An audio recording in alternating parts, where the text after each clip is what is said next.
Bomo kar začeli. Najprej en lep pozdrav sem skupaj na drugem dnevu naše poletne šole. Moje ime je Rok, sem član Eko-kolektiva. Preden danes začnemo s to prvo predstavitvijo, imamo dve kratki javni obvestili. Prvo je, da študentje, ki želijo biti akreditirani za prisotnost in sodelovanje tukaj, se morajo zglasiti na infotočki. In to v bistvu vsak dan morajo oddati svoj podpis za to, da dobijo akreditacijo. Druga točka pa je, da večerni dogodek košarke odpade, žal. Se opravičujemo tistim, ki so se prijavili, ampak naj nam bo imeli bomo dosti tudi vadbe s temi stopnišči tukaj okoli, tako da vselej ni tako slabo. Ampak gremo kar na predstavitev. Z velikim veseljem vam predstavljam danes doktorja CHRISTOPH GÖRGA. Je univerzitetni profesor socialne ekologije na Inštitutu za socialno ekologijo Univerze Alpen Adria v Celovcu. Področje njegovega raziskovanja se nanaša predvsem na koncept družbeno-ekoloških sprememb, konceptualno delo na družbenih odnosih z naravo, večplastna okoljska politika in pa ekosistemske storitve. Danes bomo slišali od Christopha o konceptu Antropocena kot izziv za politično ekologijo. Po predstavitvi bomo pa odprli prostor za vprašanja in diskusijo. Pa bi predal kar.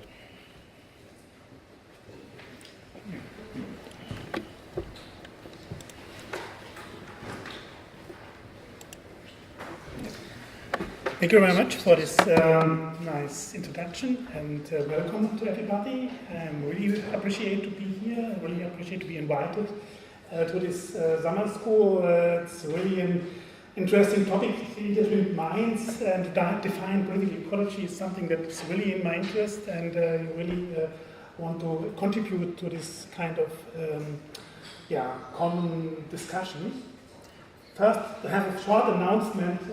Maybe you have realized that we are no longer at the Institute of Alpen Adria, at the University of Alpen Adria at Klagenfurt, because we have moved with our whole institute from this University of Klagenfurt to the University of Natural Resources and Life Sciences in Vienna in March this year. So that means very recently. That's a long story. I can tell you this in the break, in the lunch break or so. So come to me if you want to learn more about this, about the challenges of being involved in a university system in Austria. But at the end, we are really happy to be now part of the University of Natural Resources and Life Sciences. What I want to do today is to define a little bit, or give you an idea what our institute means with political ecology and what are maybe the challenges. And I want to have this entry point about debate on the Anthropocene. First, I would like to ask you, who has heard the term Anthropocene before the announcement? Oh, it means nearly everybody. That's great. And who feels familiar a little bit with the debates on the Anthropocene? Because that's a broad debate. Okay, thank you very much. I want to give you only a very short overview. I cannot deal with all the topics that are raised by this debate on the Anthropocene, but I want to use this to define a little bit better what are the challenges of today's.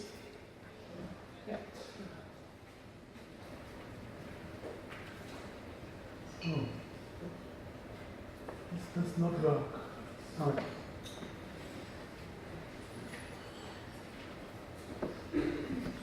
Sorry, this is something.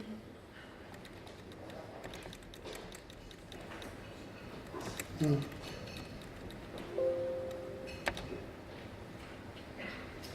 Anybody can help me here? This is totally. The text is all jumbled. Yeah, it's totally chose only this. Yeah, I think that's okay. Okay, can you see this? Can you read this? And you see also the next slide, so it helps you to understand the structure of the topic. But unfortunately, it's not. No, it's not. It's animation, but okay. Can click on So there's a broad discussion in science, and some of you are aware about this. Not only in science, but also in museums and the media and so on. There are some large exhibitions in museums in Germany, for example, the German Museum in Munich. Basically it's a technical museum. So it stimulates fantasy, the imagination of the public, due to the fact that, of course, now a new Earth area is called after the humans, the Anthropos, but that raised also a lot of tensions, a lot of contradictions in the dealing with what exactly means the Anthropocene. And that's what I want to do today, give you some hints about what are the political implications of this, what are the implications that are also relevant for a political ecology. There are some very strong divergence in this discussion. So some of them call it a good Anthropocene. That means now, and finally, human beings have the whole control about the earth, and nature, and so on. This is a very positive topic, and technological capacities of the human beings. But I call it more a capitalocene. That means it's not humans, it's capital that governs the world. And others call it more a shock. That's something that should concern us. And I follow more the last one, but the capitalocene is also an important point. But I will give you no comprehensive discussion here, but only raise some issues that are important from my perspective for political ecology, and more comprehensive for critical theory of society today. There's not one definition except that the new Earth area is called after the Anthropos. There's no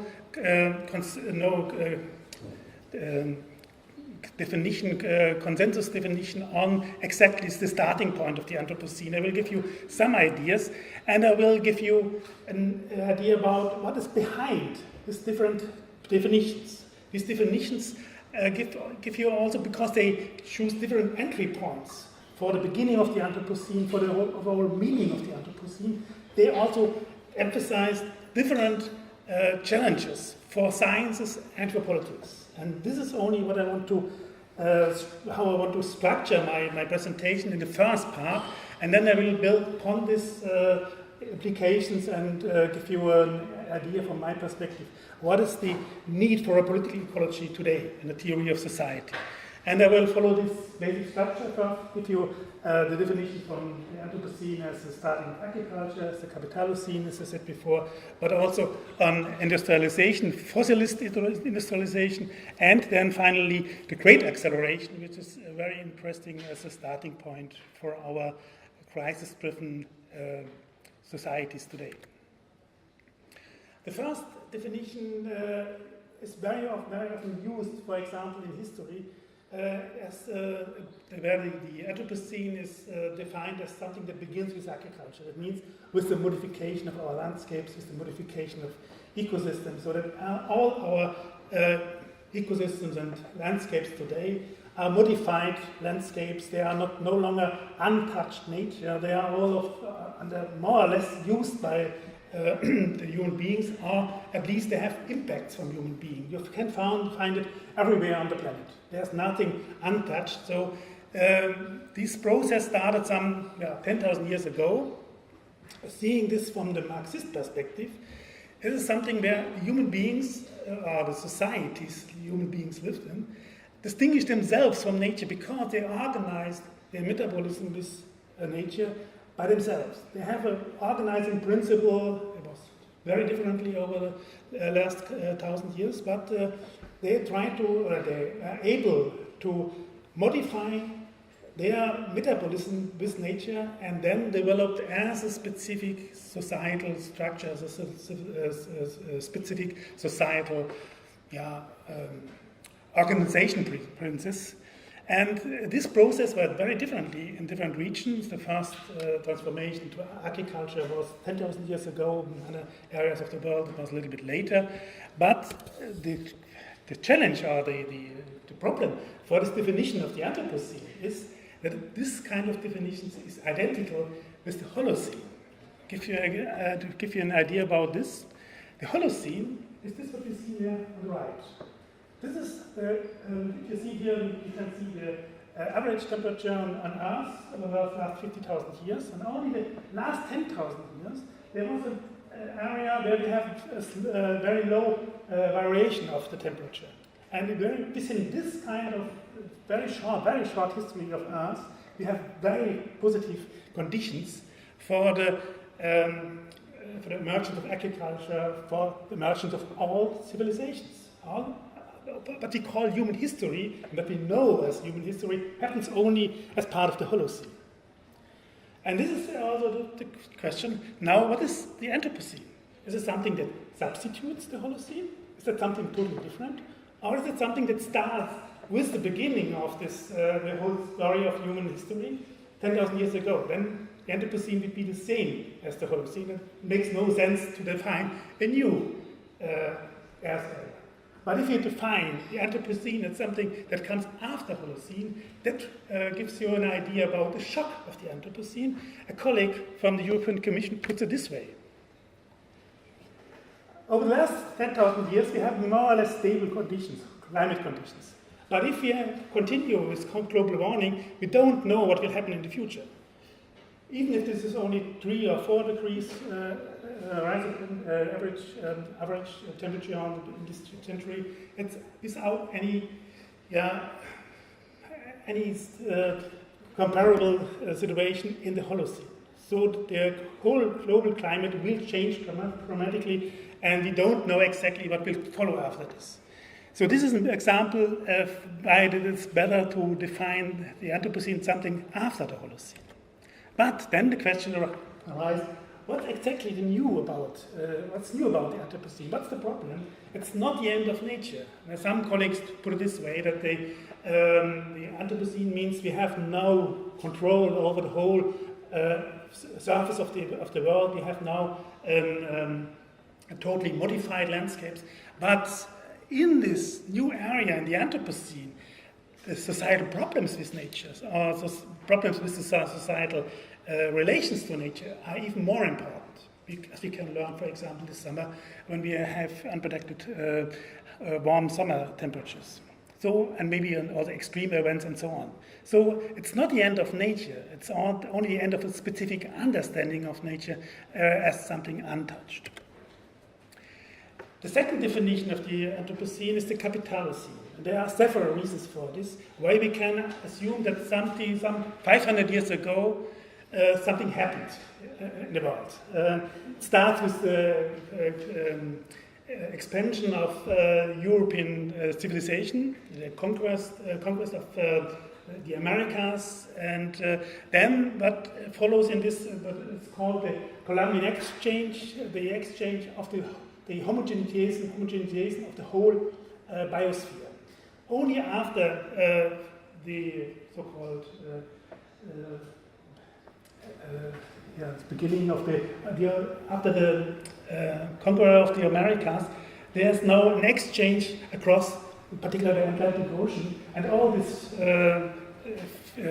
species here now can contribute to our diets, but can't contribute to this before, potatoes and so on. So something happened there, and it's not only a homogenization of the biosphere, the whole biodiversity and so on, it's also a commodification of nature.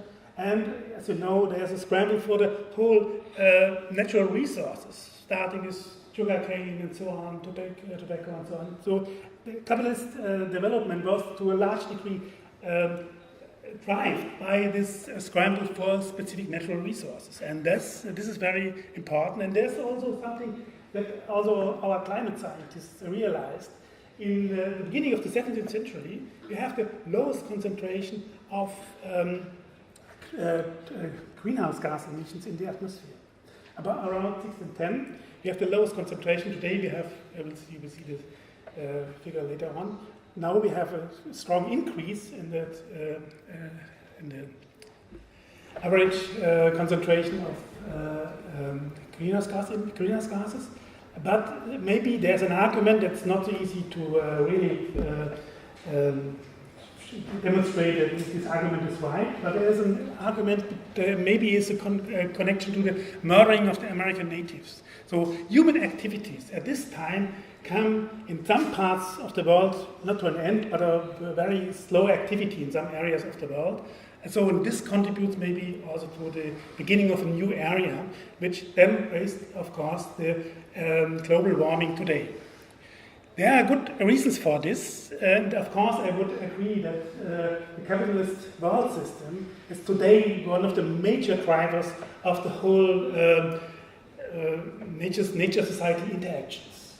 Yes, but at the same time, what we now call the ecological crisis, at this time was not, that means at the 17th century or the 16th century, this was not in the beginning. It was only in the beginning later, that means in particular by the industrialization and the use of fossil fuels. Only at this time, this kind of crisis emerged, and so I would say this Capitalocene is not a whole answer. It's something that is important, and of course it's capitalism, stupid, yes, I agree to this, but at the same time it's not a full answer. And I want to demonstrate this going now to the next area, to the industrialization. And industrialization basically depends on the use of fossil fuels. And that was a very strong change in the whole metabolism of human societies. But because before, human societies based in their metabolism basically on biomass, in particular in the energy supply.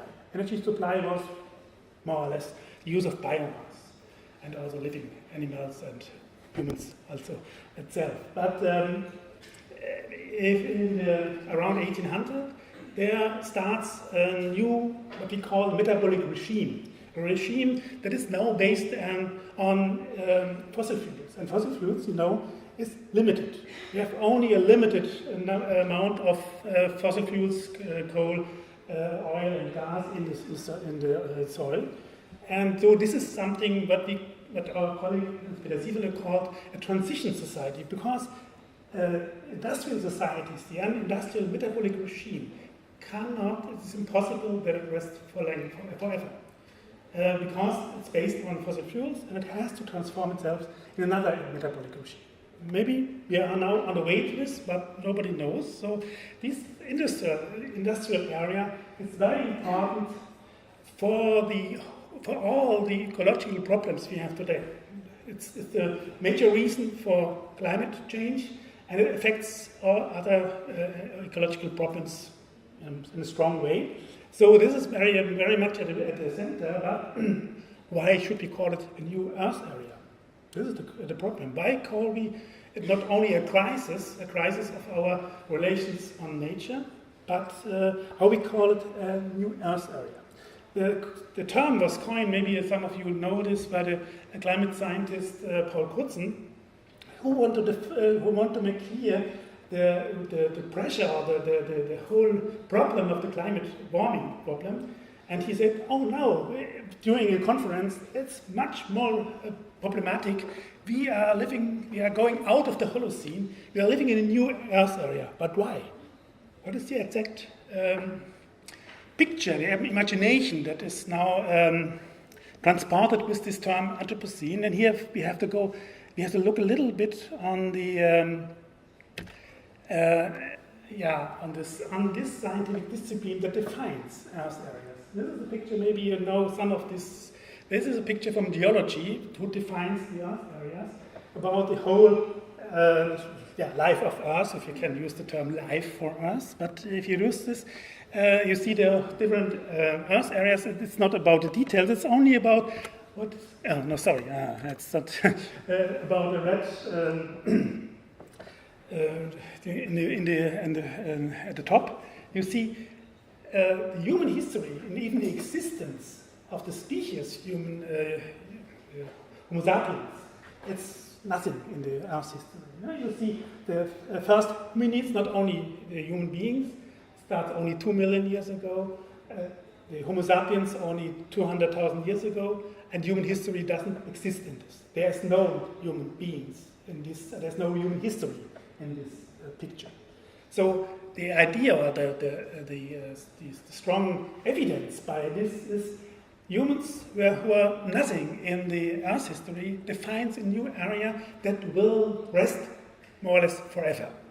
That will continue if there's a new geology, maybe in some million years, maybe people from other living beings from outside the Earth came to the Earth, and they will find in the soil, in the sediments of the soil, they will find the rest of the human beings. This is the argument. So we have changed the world. We should be careful with the term we, but put it this way, we should be careful, or we should be aware that our technical solutions, for example, idea, some of our pressures on the world will rest forever.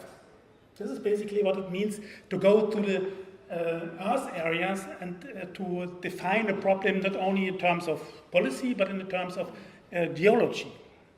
But unfortunately, this is very much contested. There was a broad debate in geology. Some of geologists are not really happy about this. Some of them are really against this new Earth area. And then the geology, they have a commission who is normally is responsible to define the new Earth areas, and everybody has to learn in the school. So this International Commission on Stratigraphy defines creates a new working group, the Anthropocene working group, and this working group was not composed only by geologists. It was an interdisciplinary working group, but they realized that something. The subject is not something that is not a subject that is really related to geology. They need other disciplines, other approaches, in particular earth sciences, to look at the arguments and look for the background for this new Earth area. And this is decided in summer 2016. This is not a final decision. There will be further decisions. Different commissions, so at the moment it's still open whether we live in the Anthropocene, whether this scientific definitions is really in practice. So, but it's a first decision that there's evidence that we live in this new Earth area. But interestingly, there were two totally different arguments for this new Earth area. One is very strongly for the methods of geology. The geologists look whether there is a clear marker, they call it the golden spike, a clear marker that you can find everywhere on the Earth. Yeah? It must be there as part of a sediment when you dig there in the soil, you will find this marker all over the world. So this is the question, but this is the method where geology tries to answer this question, whether we have evidence for a new area. And they find one clear marker, and totally different than what we have discussed before. They found a marker from the atomic bomb tests that starts in the late 50s, I guess. And we have then a clear spread of the particles all over the world. The surface tests. From the parts from the surface test, they are distributed all over the world. So you can find this in all sediments all over the world. This is a clear marker for geology. But it is only a small idea. Why should this marker give us such a strong evidence for a new Earth area? And they combine this, I don't know exactly how, with a second argument for the Anthropocene, and this is a very interesting argument. It's called great acceleration. I give you an idea what it means in practice. A great acceleration is great acceleration in resource use that starts also in the 1950s, after the Second World War. So they combined both arguments. But there's a strong debate also. Some of the Earth system scientists now claim that only Earth system scientists can understand the Anthropocene. That's a strong power grab, because they believe that it's basically not about soil and golden spikes, but it's about the dynamics of the Earth system. Therefore, you have the great acceleration as the major driver. So there's a strong fight. There's a paper by Clive Hamilton, I guess it's quoted somewhere in my slides, where he really argued, and Clive Hamilton is a very important member of this working group and so on, and he really argued only climate scientists, only Earth system scientists can really understand the Anthropocene. All others should quit. So everything is just a strong power grab against all our disciplines and also against political ecology. So, and we'll come back to this later on. At the same time, these debates in Earth system sciences in particular, but also in the great acceleration, and I want to demonstrate it now, have no understanding about human beings and about the societal drivers behind the great acceleration. So they have an approach to the great acceleration that can be questioned for several reasons. This is basically what the great acceleration means. You have trajectories, for example, in energy use, GDP, but also population, but also foreign direct investments, totally different subject. And all of them has only one similarity. They have a strong increase after 1950. That is, of course, an impressive picture. And of course, behind this basically, there's also something like a strong stimulation of climate change, for example, in the primary energy use. Energy, of course, is one of the major reasons for the emissions of greenhouse gases. But, and you have a lot of evidence, you can show a lot of evidence that the parameter of the global climate system has changed. Yes, I totally acknowledge this. But you have no real explanation for why this happened. You can only see that something happened and nothing in between has really changed this. For example, since the 1970s, we have an explicit environmental policy. Since the 1990s, we have this debate on sustainable development. But nothing of this you can see in these trajectories. This happens without any impact of policy, if you put it only in this way. But that means it's not really a figure or not really an approach, a methodological approach, how you can really look at the interactions between the parameter of the Earth system and human activities. This is something that's not included here, and this is the weakness of the whole debate of the Anthropocene and the great acceleration until now. So this is now really a challenge. Okay, let's see what I can do here.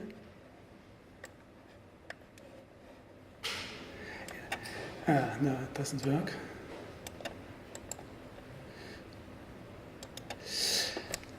I want to show you a quote from Clive Hamilton, who is one of the major representatives of these Earth system sciences.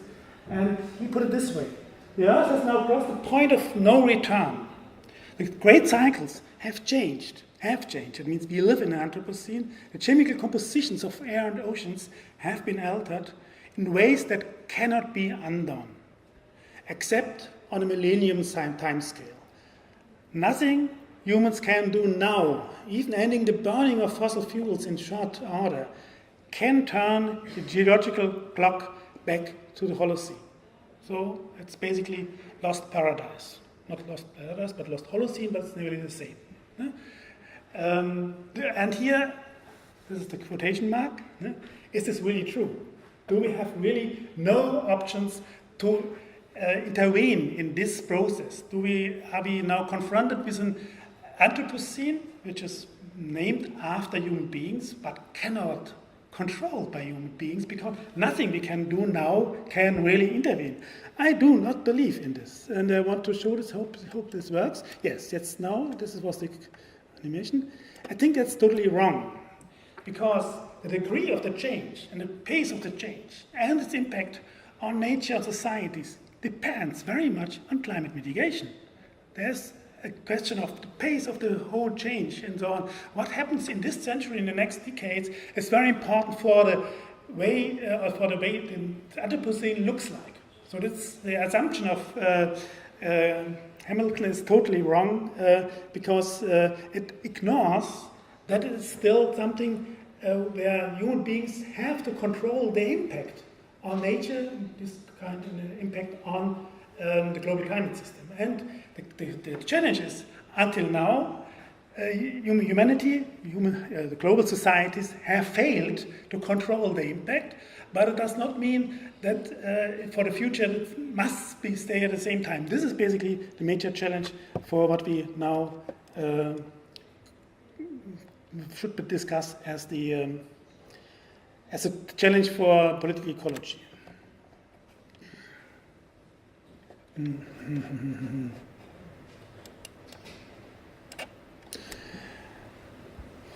Okay.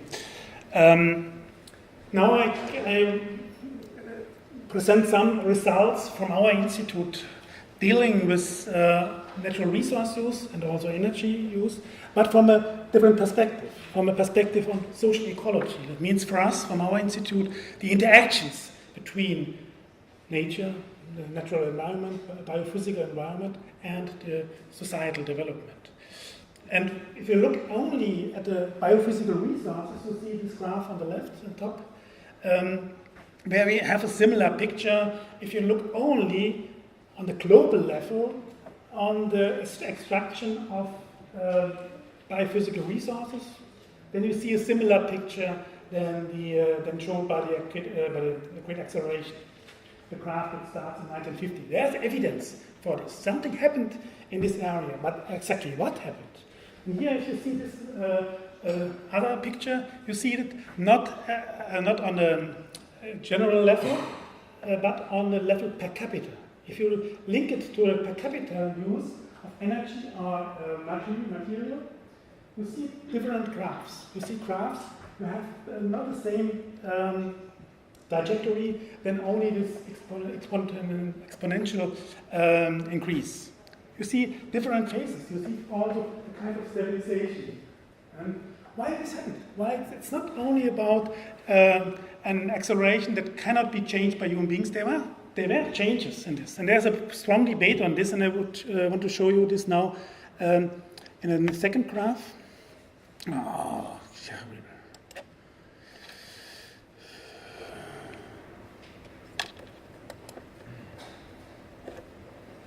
sorry, that doesn't work.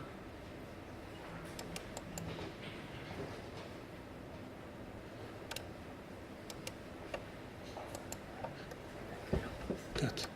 Okay. Yeah, thank you. So it's nearly the same picture, but here you can see even more directly that there are different phases. You have first great acceleration after 1950, yes. And you see that, but on a global level, you will see later on that there are very different trajectories in different parts of the world. This is only a picture at the global level per capita. Per capita, the blue one is material consumption and the red one is energy consumption. Both have a strong increase after 1950, but then we have something like a saturation or so. But it's behind this. What happened after 1970s, for example? There's a debate in environmental history whether there is a 1970s syndrome, because in 1970s explicit environmental policy starts. Does this also contribute to the stagnation of resource use and energy use? That's at least a question. No? But then you see something on the right. You see an increase of resource use after 2000, 2002. And now we have more evidence. We have new data. We have just a paper published where we see a great evidence that after 2002, that means for the last 15, 16 years, we have a strong acceleration, maybe the same acceleration than after 1950. And I would like to call it the second great acceleration, because it's very similar. But it's totally different from this one, because it happens in totally different regions of the world. This is only the average for the global average. And if you look closer at the world regions, you see totally different pictures. Here, you have 6 world regions. I hope you can read it. And the top on the left is industrialized countries, basically Europe and Northern America and Australia. And there you have the Asian countries in the middle, on the left in the middle. You have the Asian countries, in particular China, And you see, here we have an increase even after 2000 basically, starting in the 1990s, but you have now a strong increase where you have a decrease in the European and North American countries. And here on the right, the yellow one, is the former Soviet bloc, I guess Slovakia is part of in this making of the clusters. And then you see a strong decrease after 1990s. I think it's not necessary to explain this, but I want to explain, but I want to emphasize this one. This is sub-Saharan Africa. And sub-Saharan Africa has a totally different trajectory. You see here even in the decrease in the per capita consumption of energy and materials. You have in total you have an increase because you have a growing population in Africa, but you have a decrease in the per capita. So it's a totally different stories than in the industrialized countries or in the Asian countries, in particular China. And you have to explain these differences. No discussion on the great transformation until now on these differences. Because you can see this only if you have a closer analysis of the interactions about human well-being and the natural environment, so socio-ecological questions. And you have to deal with this, the reasons for this, and it has to do a lot with the global capitalist world system and the power relations in this world system. This is something that is totally ignored in the debate on the great acceleration, and this is basically about what political ecology is about. Another explanation is if you look closer within the countries, then you see here China from a slightly different perspective. It's something that's very difficult to find exact data. Here, colleagues, Dominik Wiedenhöfer and other colleagues from China have published this paper, and it's very interesting when you start to explain it here from the right, because here you have the household-based footprint, carbon footprint from the United States. That means you have here the details are not so important, mobility, the other services, food, and food. It means what is the impact of the households from the United States on the global climate? And you see it's as double as high as the other industrialized countries like Germany, the European Union, average, UK, and Japan. You see, US, the household is double as high as the other industrialized countries. And here's the thinking emerging economies, Russia, Brazil, India, and China on average. And you see that Russia is nearly the same, but Brazil and India has a much lower impact on the global climate, on the household level, than industrialized countries. And you see here China, on average, is nearly the same as Brazil. India is lower, and it's only 20% or so from the average of the industrialized countries. But if you look closer within China, you see strong differences between urban China, and rural China. And if you look closer on different income groups, then you have very rich urban Chinese people, and these urban Chinese people, very rich urban Chinese people, have nearly the same impact on the global climate than the industrialized countries. And this shows exactly that global inequalities between countries, but also inequalities within countries, are very important and can't be ignored if you want to have an explanation for the impact on the global climate. So it's absolutely wrong to go only for the average, for the global average, but we must look closer on the countries and also in the social classes within the countries and across the countries. So let's see. So that's what I want to present about the Anthropocene. And now the question emerged, what can we learn from this? This is something where I try to reconstruct the discussions a little bit about the Anthropocene to define the challenges for our kind of political ecology. And I would like to start, if you want to raise some questions on the Anthropocene, we can also have short discussions or question and answer round now, but maybe only on the Anthropocene. The second half of the story will follow. Is there No questions? Yes, please. Who was the man who said only climate scientists could understand the issue? Hamilton, Clive Hamilton. Oh, Clive Hamilton. And he's an economist.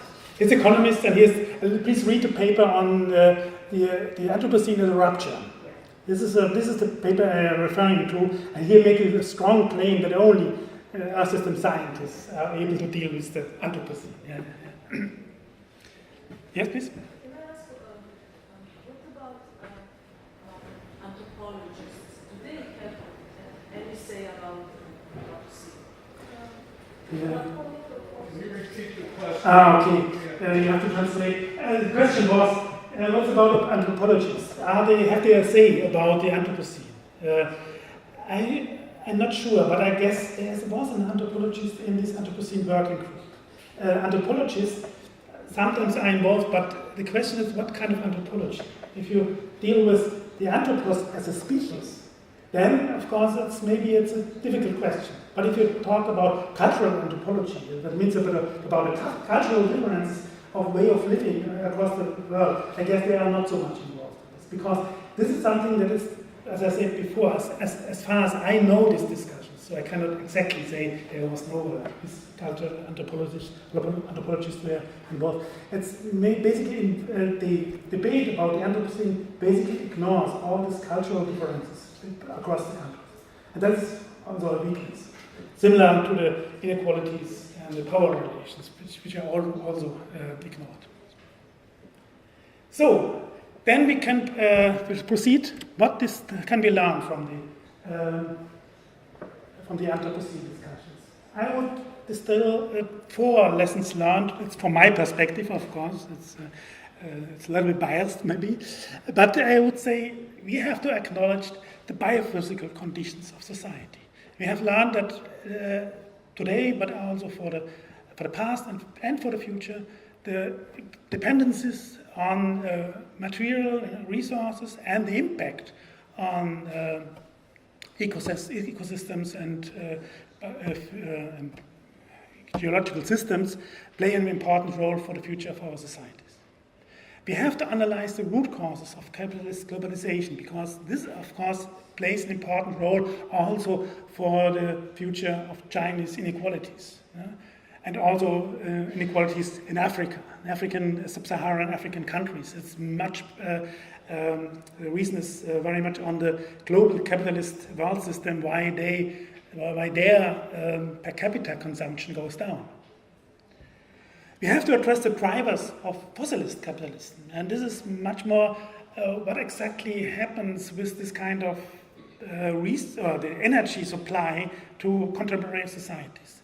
But we have to scrutinize, look very much closer on the spatial and historical specific constellations across different parts of the world and within different countries. We cannot deal with only the global system as a whole. We have to look closer in the countries and also within the countries and lower regions. I personally prefer to deal with a neo-Marx theory. It's called regulation theory or regulation approach. I cannot explain, I will not explain it here in detail, but I will only emphasize the basic idea of this. Because the regulation approach was created emerged in the 1970s and 1980s as a theory that can explain different phases of capitalist development. And that both are important, that they are the phases are capitalist phases, but they are phases which different drivers or different constellations. And only if you look at these institutional constellations, we can explain the exact way of how this economic growth emerge. So we cannot explain economic growth only if you say it's capitalism. Yes, it's capitalism, but capitalism has totally different growth regimes and accumulation regimes. It has an underlying imperative. So capitalism has a need for accumulation. It's Moses and the prophets, Marx said. So that's something that you can within capitalism. Capitalism has a need for growth, but the way growth actually is organized varies very much through the phases and through different countries. And that can be learned from the regulation approach who developed the term of mode of regulation as a specific institutional constellation responsible for an exact growth regime. And I would emphasize that this kind of combination, capitalism in general, but also a specific institutional constellation, can help to explain the varieties of capitalism, or not only varieties, but also the pressure of these varieties on the global environment, and also the impacts of the ecological crisis on their societies. Seeing this from this point, it's not capitalism in total, but it's a specific way of production and living.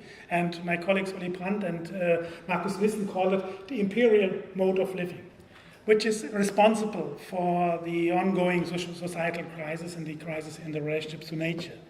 It's not only a consumption, it's a way of production and consumption. So if you look only at consumption, we ignore a little bit why people have a specific level of consumption. That's very basically the way how they are involved in a way of production, the correlations of wages and the whole dependencies on income and so on. But what is more important for other discussions is this mode of living, this imperial mode of living, is not generalizable.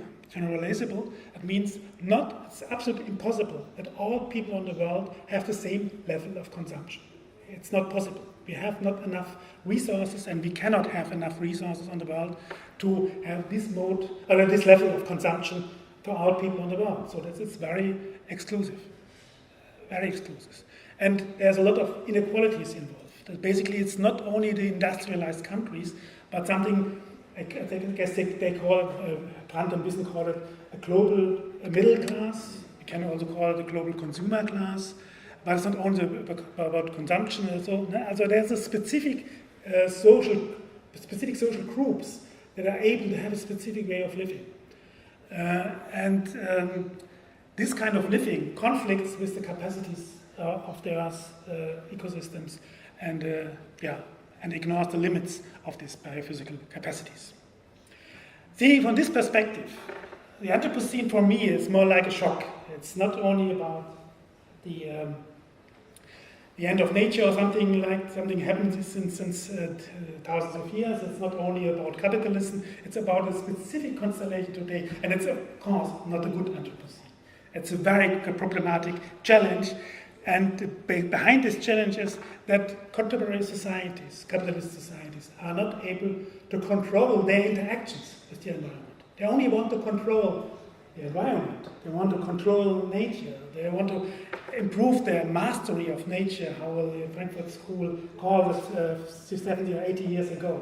But they are not able to control their dependencies on natural resources and the impact on nature. This is basically the shock behind this, and that becomes visible at least today. So behind this shock, you can also make a strong argument from this shock for a deep transformation of our way of living and production, of course. So you have to question the societal development patterns, and here, at least here, political ecology comes in. You need to address the power relations of this whole process. It's not only about drivers in general, it's about specific interests, class interests also very often, and the power relations behind, and this provide additional challenges. Here we have to go to the question, what exactly means political ecology? I will not give a definition. I am really looking forward for hearing from you several approaches to political ecology, but I see a smaller concern from my perspective, as far as I know this. I will not go there very much in the detail. We have very different backgrounds, from neo-Marxist to feminist and post-colonial approaches. We have different subjects, but they have an emphasis. Most of these approaches have an emphasis on the local level, local and regional struggles, on resources, on environmental justice movements, and so on. It's very much to the local, and I really appreciate. It's very important to look at the local, but at the same time it's not enough.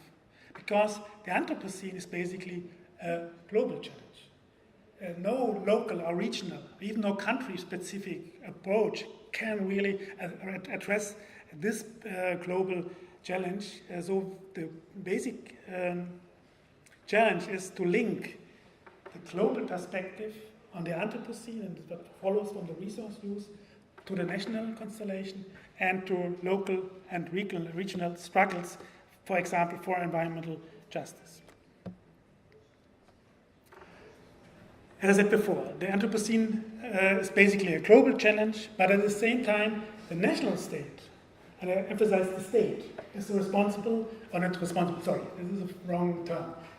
The struggles for a transformation takes place at the national level and are inscribed in the national state. So that means it's not a responsibility of the state. I would not use this term. I think it's misleading as state actors or the state will resolve all our problems. No, it's up to you, up to us to deal with these problems. But at the end, whether there's a positive transformation, the decisive for these questions is the national scale and how specific interest constellations are inscribed in the national state. For transformation, it's until now, it's the major scale or the major level, institutional level, because the global level or the international level is important, but until now it's a weak institutionalization, and the regional and local level can stimulate change and will stimulate change, but at the end it is decisive whether this change can transform our way of living on the country-specific level. So this is one of the major challenges, to link conflicts at the lower levels to this transformation at country level. So, and to integrate the local and national and global perspectives in an approach that deals with the power relations on this subject. What we need, I would say, is a critical theory of society and the state, the role of the state in these societal transformation processes. And from the regulation theory, I would emphasize at least three characteristics. This is a conflict and crisis-driven development. Capitalist development is always crisis-driven. It leads to more or less larger or smaller crises and is related to conflicts on how we deal with this crisis. It can only stabilize capitalist developments for a certain phase, but not resolve the underlying contradictions. We have to address the biophysical conditions of societal developments and the limits involved. It's not easy to talk about the limits, but we know that there are limits, how we deal with these limits, and we need to deal with long-term and short-term scales, spatial scales. Temporal scales. With long-term and short-term temporal scales. And I want to demonstrate this last point on nuclear power. Okay, nuclear power. I think it's not important to deal with nuclear power in general. It was the decision to develop nuclear power as a solution for our energy problems was a naive confidence in technologies. And for a long time, it was totally ignored the outcome of this use. And that means, particular, this nuclear waste. Also the potential catastrophic use of nuclear power. But I would like to emphasize here nuclear waste. This is something that is absolutely also ignored today. Because there's in some countries of the world, for example in Germany, they have now changed the discourses. Now we have this energy transformation, we have a new policy regarding the ending of nuclear power in Germany, but at the same time nuclear waste is an issue. It's absolutely unclear. There's no solution. Nobody in the world has a solution for this, and this has to do with the biophysical characteristics. Because, as my colleague Achim Brunnenträger puts it, they have nuclear waste as an eternity burn. It will last forever. If you look from a human perspective, we have now a perspective that the sustainable development, we should care for future generations. Future generations means 2 or 3 or 4 generations. It's about 50 years or maybe 100 years. 100 years. No? Now, the next decades. we can discuss in public debates the next decades. But nuclear waste is about something that rests for thousands, maybe for millions of years. And it will be a danger for every possible future society, even a socialist society, has to deal with this nuclear waste and have to deal with a burden that was created by our generations in the last 70 years. And it's still today absolutely highly contested. In Germany, we have now a commission to find such an what is called an Endlager, but there is no final waste disposal because even today it's not clear what's the best final solution for this waste. I will not go into detail, but here you can see in this struggles, in this everyday struggles in parliament, but also in the public discourse and so about how to handle nuclear waste, there's also the debate about what are the threats for the next thousands or million years. And this is something what the Anthropocenes mean. Yeah? We have now debates about the future in a way we haven't had before. So that brings me to the last point, to summarize a little bit and how we can deal with this. If you look at the current discussions, you can see that there's a need for societal transformation acknowledged in some countries of the world. At least in Austria, where I'm working, in Germany, there's a lot of public discourse and funding of research on transformation. But the challenge is what kind of transformation is needed and how deep is this transformation? Is there a need for a great transformation?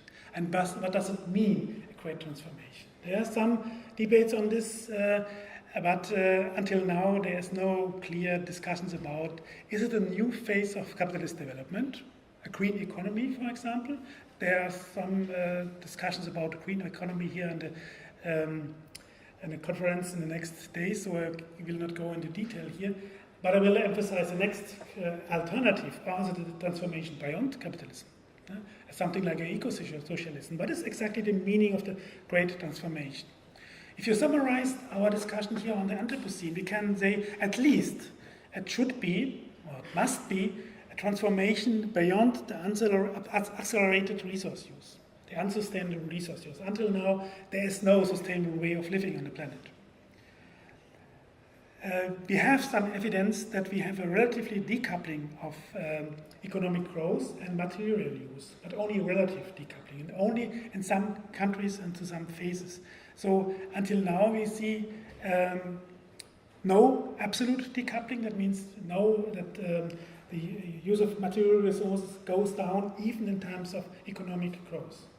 So economic growth, that means basically economic growth is something that hinders all that, absolutely counters all ways of decreasing resource use by increase or by economic growth. And even that since 2002, we see a recoupling. That means economic growth needs even more resources than before on the global level. So economic growth is the point where we have to deal with. We have to deal with this need for economic growth within capitalist societies. And therefore, I would try to structure the discussions on the transformation with this distinction from the regulation theory. I would suggest to make a distinction between three kinds of transformation: a minor, a larger, and a great transformation. Minor transformation is something what a regulation theory says that is something that deals with the normal crisis in capitalism, try to improve the economic prosperity of some parts. For example, e-mobility is a way to support the car industry, that the car industry can survive. This is nothing for to survive the planet, it's only the way to survive the VW or Mercedes and so on. So this is an innovation that maybe reduce the energy for these cars, but not the car industry as a structural conditions of our current way of living. So this remains within existing modes of regulation. This is the modes of regulation. Maybe, and that's for me also an empirical question, maybe a transformation of the mode of regulation happens, or that's possible, as discussed under the terms like decarbonization, the emphasis on renewable energy, and maybe also the green economy is part of this. But if there is still a capitalist accumulation regime and a capitalist accumulation imperative, this is not a solution for the growth issue, for the capitalist need for economic growth. So for me, maybe only a great transformation beyond this accelerated resource use is really a solution for this kind of crisis. And this is the question of must we go beyond capitalism towards whatever it means in eco-socialism. I would let it as an empirical question. I would say it's an open question. It depends very much on the ongoing social struggles. It depends very much on power relations within the struggles. And I'm not so optimistic. I guess most of the transformation we can observe now are only minor transformation. Maybe a larger transformation is possible, but I see no strong emphasis on the great transformation. But let's say maybe what happened, the history is always open, subject to human activity, and we see a lot of interesting human activities in the moment, for example, in Germany, where we have strong fights against coal mining and the decision of the German government not to stop coal mining, even if they will not fulfill their responsibility from the Paris Agreement. So this is an example for the ongoing struggles. Pictures were from the last years, but even this year, the struggles are even more important. Thank you very much.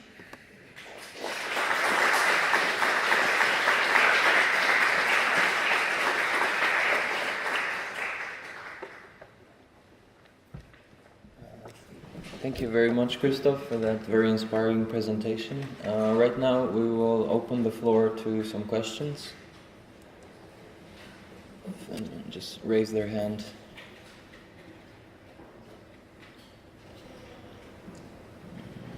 Anyone?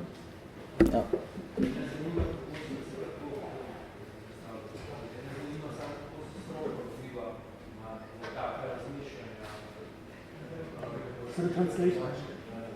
Mene zanima samo, kako se stroka odziva na takšno razmišljanje, splošno, različnih segmentih družbe, upravljanja družbe.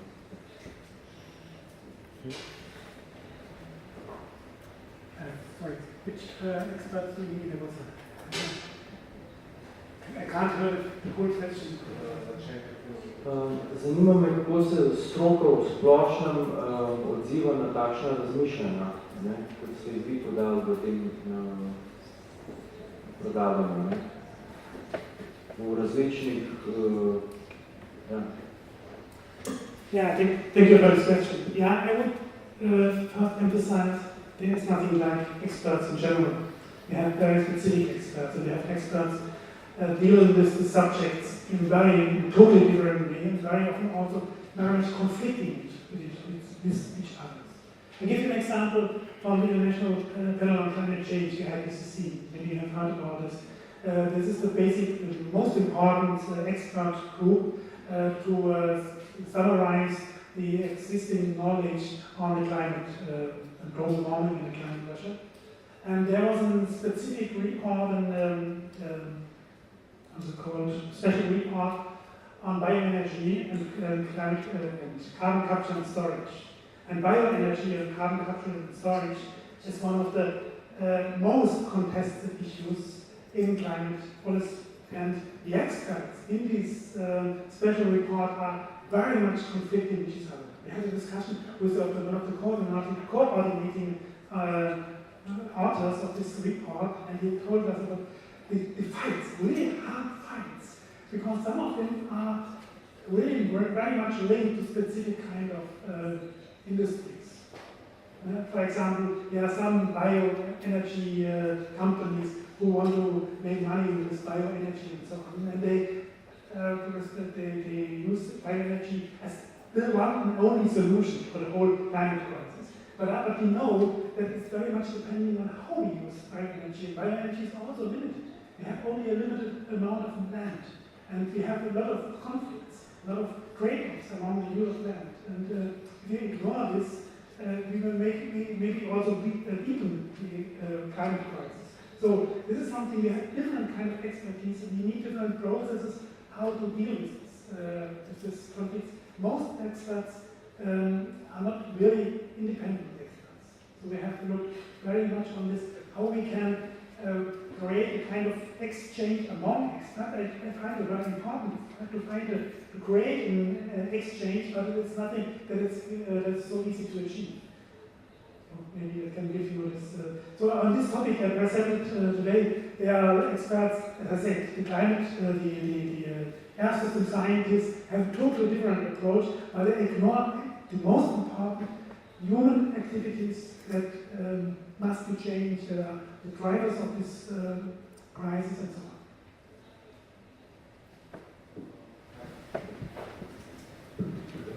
Kje pa vidite potem rešitve,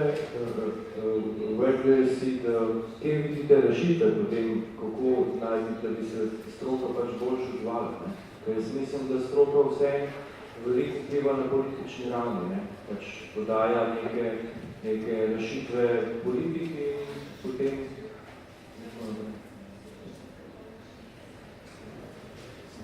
Yeah, of course. This is the question. This is maybe the second question. What can we do as experts in this way? And I think it's important to have a critical approach to not only the problem, but also to other kind of expertise. For example, I would not pretend to provide a final solution for the whole crisis. I can only analyze the challenges and give you some ideas how to deal with the challenges. For example, I guess it is very important that not only experts, but all the people on the ground conflict with this process, this one. Yeah? I find this very important because this gives me an idea about that people want to change this, and they are organizing themselves and they have tried to achieve power against the German government, basically. Yeah? And I really would like to support this. Yeah? For example, I personally was only there one day, but some colleagues try to support this kind of social movements. And also, because of course we have some expertise, but maybe mostly on the societal conditions that creates this crisis. Not the solutions, but we have a lot of knowledge about what makes this crisis so deep and so challenging. And we have to provide this in public process to discuss about, well, here, this is a very interesting discussion in these areas close to Cologne and Bonn, where people from a deep growth summer school make a discussion and exchange with local inhabitants, some of them working in the mining area. And they try to create common thinking about what could be futures for this area after the stop of coal mining. So this is something very important. And of course, here experts can play a role, can give an idea in public discourses about what should be addressed, where are the most pressing issues, where are the limits we should should be aware about, and so on. This is an approach to help people organizing themselves and providing a critical knowledge. What should they take care about?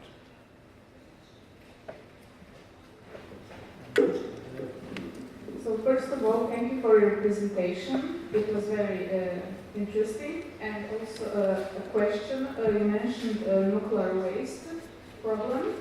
And I'm just curious, which are the sound solutions for nuclear waste, which are existing? And also your opinion about other waste management, especially plastic. What will happen in future, your opinion? Yeah, this is also a very interesting question. For nuclear waste, there is no final solution. I was on a conference last year in September in Germany, the final conference of a large research project, and they acknowledge, the experts acknowledge, at the moment we have no knowledge about what would be the best final solutions. They are thinking not about a final deposit now, because if they have a final deposit and they have the nuclear waste somewhere in the soil, maybe that creates more problems than before and you cannot take it back. So they are thinking about making it, they are aware about their possible failures they make today, and they try to make it a learning process, that we maybe have a final solution only in the future. I find it very interesting. And then also common sense within these experts, social scientists, but also natural scientists and technical scientists. So this is quite interesting that nuclear waste is something that creates a lot of challenges for every kind of knowledge today. Plastic waste is slightly different. With plastic waste, we know for a long time that there is a problem, but we have ignored it. And we know only since some decades or some years that plastic waste will have a huge problem, for example, on the seas. We have now this parts of the oceans where we have a strong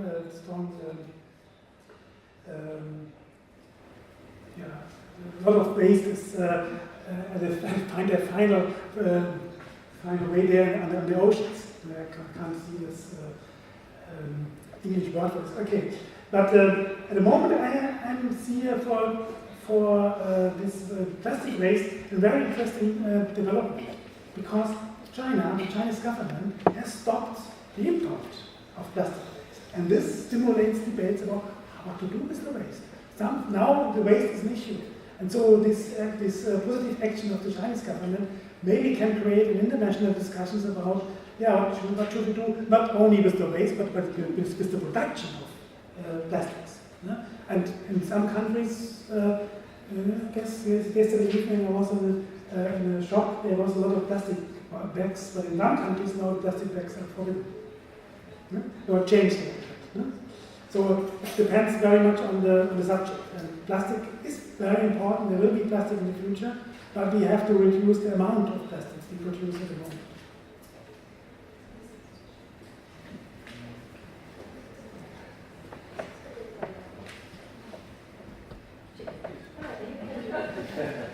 Well, thank you so much. It's a wonderful presentation. Yes, on the question of nuclear waste, we knew already in 1975 this problem, and in fact, on Friday we are having a session on ecological feminism, ecofeminism, and this is what the nuclear question was actually gave birth to the ecofeminist politics. And now I have to say that I'm coming from Australia, and we have a proposal in some areas of the south of Australia where the economy is very low,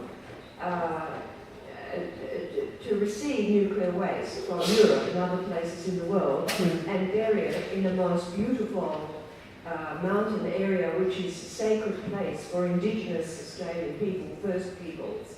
So it's very close to my heart, this question. But can I say, would you please comment on gender and the Anthropocene? Oh, yes, this example from Australia is an mainstream way how to deal with this problem. This is the externalization of the problems, bringing to some parts of the world with only indigenous populations, and so people have nothing to say and no power to reject. Yes, exactly. This is the way this kind of problems are not really resolved, but externalized. And I totally agree. There were a lot of critical voices from feminists, from scientists also, that nuclear waste will become an issue, but it was not discussed in the public and not in policy. This is what I want to emphasize. It's absolutely right. There was awareness in some groups about the future threat of this. Gender and Anthropocene, there is no gender. There is a critique, of course, from some colleagues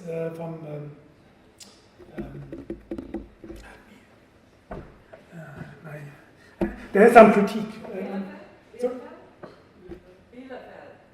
No, not from the US. But maybe there's some critique about this. It's absolutely gender blind because it's the anthropos. But there doesn't exist something like an Anthropocene.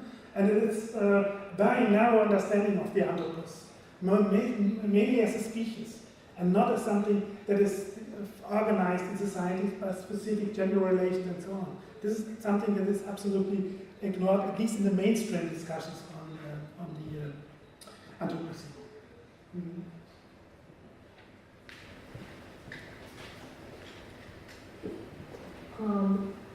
Sama se strinjam z geološkim pogledom in menim, da nismo antropocenski dobi kot geološki dobi. Se strinjam, da vidim antropocen kot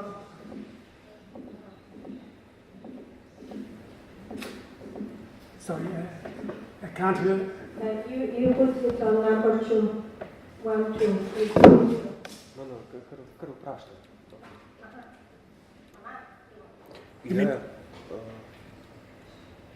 Kar še enkrat povejte. Sama se strinjam z geologi, da nismo v antropocenski dobi, se pa strinjam, da lahko vidim antropocen kot krize. Tudi na diagramih je videti, da so zadeve posledice, morda se motim, ampak mislim, da so posledice dislociranosti humanističnih in političnih znanosti od znanstveno-naravoslovnih ekonomskih znanosti. Morda je tudi posledica vstopa kapitalizma na širše območje, pa vendar moje vprašanje je, kako doseči povezljivost teh znanosti ponovno skupaj, saj mislim, da je tukaj srž problema, kako doseči rezultate, ki so po mojem mnenju v gospodarski rasti na način, da ne gre za industrializacijo. Navedli ste 2 rešitvi, ki sta kratkotrajne, se pravi dekarbonizacija, nek socialno-ekosocializem v smeri obnovljivih virov, vendar tudi to je na nek način kratkotrajna rešitev. Sama ne verjamem v irreverzibilnost procesov, je pa res, da za dobo 1, 2 ali 3 generacij to ni možno. Verjamem pa, da je to možno, saj znanost, kot v kemiji in fiziki, je prišla tako daleč, da smo že imamo sposobnost sintetizirati nekatere geološke procese, se pravi tudi minerale in druge vire. To ni nobena skrivnost. Danes sintetizirati nekatere procese s pomočjo fizikalno-kemičnih procesov ni problem, je pa ekstremno drago.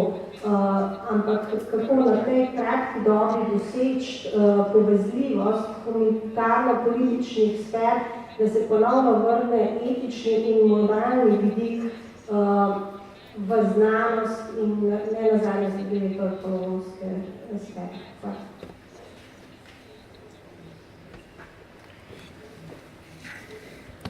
Yeah, thank you very much. I'm a little bit more skeptical about technical and scientific solutions because I see big science is now very much organized by capital companies, and it's not a public scientific investigation.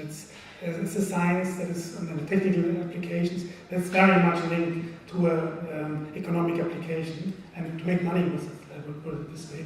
And I would not really see that sciences as such are best prepared to respond to this kind of solutions. You see this in this ongoing debate.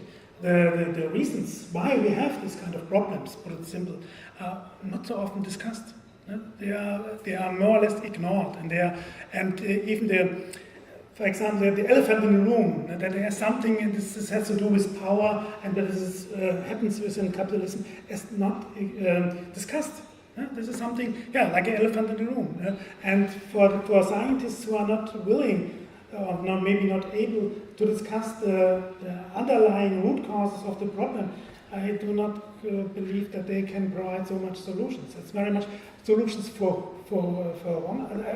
First I would emphasize the climate crisis is something where we can find a simple solutions, but because it's very much linked to our way of living and production. It's very much linked to our way of living, and we can't have technical solutions. People who argue for this, for example, is this climate engineering. No? I am really skeptical. We have so much ignorance about this. We don't know even what we don't know about this. So we have a lot of unknowns, and I am really skeptical.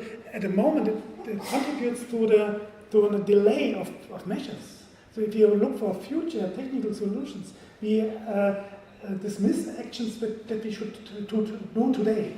So this is something what I see with this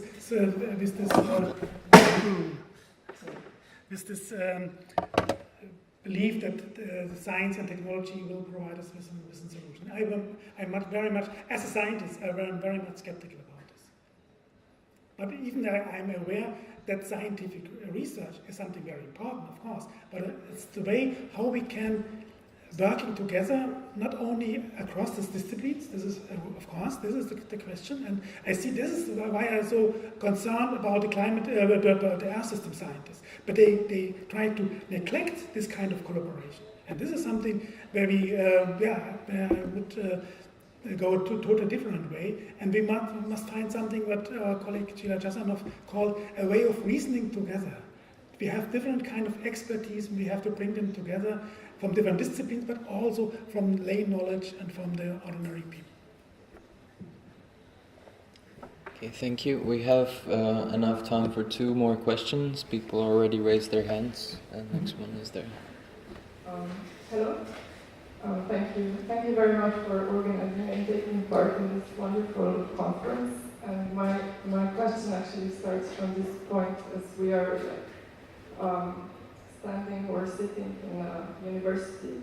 My question would be, and if you understand the university as an institution that is taking certain power, my question would be, what do you think universities are able or obliged to do in order to act as a responsible stakeholder in positive transformation? So do you have any ideas, examples of good practices? What they can do is, thank you for this question, it's very interesting. What it can do easily is to organize the exchange with, I would like to call praxis partner. So partner from outside science. Or first I would say to start the interdisciplinary collaboration. This is something at our institute, we have a long tradition in interdisciplinary collaboration between natural scientists and social scientists and also humanities. This is something, go beyond your box, go beyond your silo and create an interdisciplinary collaboration. And then link this interdisciplinary collaboration to praxis partner outside universities. We call it now transdisciplinary research. And we have a lot of experiences with this kind of transdisciplinary research where we use our expertise in an exchange with praxis partners who have the specific expertise. And this expertise is for some problems even more important than scientific expertise. Because they sometimes have to implement some solutions, and they know about the problems that emerge if you want to implement a practical solution on the practice ground, and maybe it doesn't work. So this kind of transdisciplinary exchange in transdisciplinary, there's a lot of discussions about how such a design can look like, that we can create this kind of exchange with praxis partners. It's sometimes not easy, but it's doable, and we have a lot of experience in this, and this changed a little bit the understanding also of science, scientists and science itself. Last question. I'm Xiangzhan from Shandong University, China. I'm very surprised by your presentation, in which you mentioned China for 3 times. Yeah, China is very important. According to your understanding, the ongoing project in China, which is called the construction of eco-civilization, is that kind of eco-socialism or not? Because in your conclusion remarks, you mentioned that our society must take some radical change or transformation from capitalism into a kind of eco-socialism. So, what's your comments on the ongoing project of in terms of constructing civilization, which I'm going to talk about more now? Thank you. Yeah, thank you for this question. I can talk about this more or less 1 hour or so. To make it short, I'm very interested in this debate about socialist eco-civilization in China, because maybe it's something that goes in the direction of eco-socialism. Yeah, some colleagues from China we discussed with are arguing in this way.